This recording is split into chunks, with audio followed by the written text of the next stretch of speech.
Whatever you want from someone else, give it to yourself first.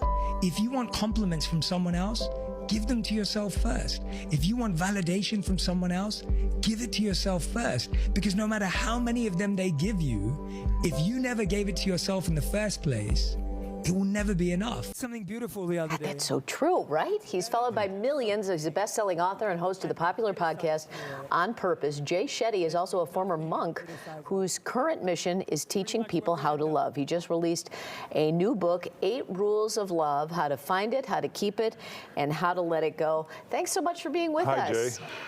I'm so grateful to be with you. Thank you so much for having me. So this podcast is taken off, a best-selling author. What is you think you're saying that people haven't heard before? Is it your experience as a monk that you're bringing something different to this type of study? I'd hope it's that I'm trying to make wisdom really simple, accessible, relevant, and practical. I believe that for a long time, we can talk about ideas, we can talk about philosophies, but when we can actually put them into our lives in a transformational way and feel the benefits, I'm hoping that's the reason that people are passing it on, sharing it, because when they're applying it in their lives, they're actually experiencing the reward. I think some people fall into bad relationships because they don't like being alone. Why do people in our society and culture have difficulty just being alone? I think it's been made the enemy since we were young. You know, if you were that kid eating by yourself at the lunch table at school, you were considered the loner. Or if the popular kids or the cool kids didn't come to your birthday party, you were unpopular. Or if you turn up to a wedding without a +1, it's like, oh, poor you, or you next. You know, there's this idea that we've created that if you don't have your better half or someone who completes you, then you're incomplete or you're not worthy. And so I think that's what we need to reframe. We need to understand the idea that loving our own company, feeling our own confidence actually allows us to recognize what we bring into a relationship, and it stops us from settling for less than we deserve. 69% of marriage conflicts are never resolved. What do you say to people that are in a marriage and they say we keep fighting about the same thing? What's your one tip you could tell them? Yeah, I think studies go on to say that we do fight about the same things again and again and again as well. So not only are they unresolved, it's the same thing that keeps coming back.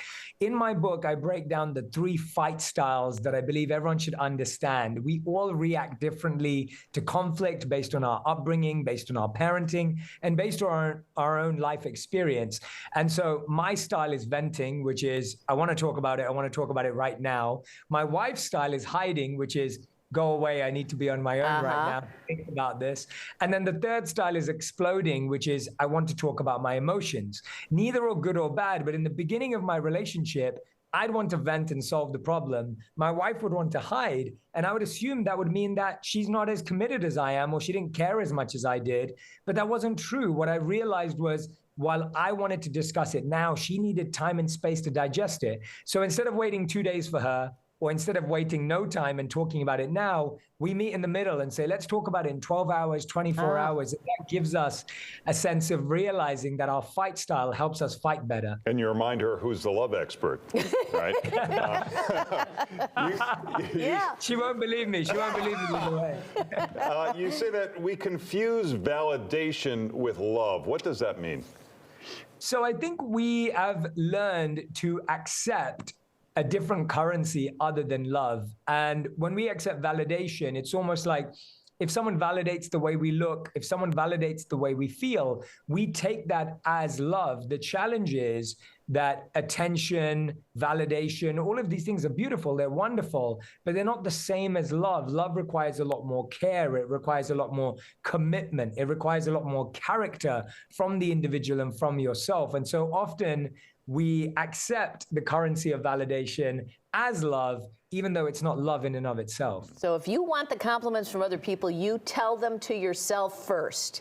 Yes, that's where it starts. All right. I'm right. Yeah. It doesn't work that way. Well, it's a pleasure meeting you. You can catch Jay Shetty on March 14th at the Chicago Theater. For tickets and information at jayshettytour.com. You can also follow him on social media. And there's his book, The 8 Rules of Love. Jay, thanks for being with us. Thanks, Jay. Thank you so much. Such a pleasure. Have a wonderful day. You too. I'll try to get his cell phone number for you, Paul. Yeah, that'd be a big help. Thank you.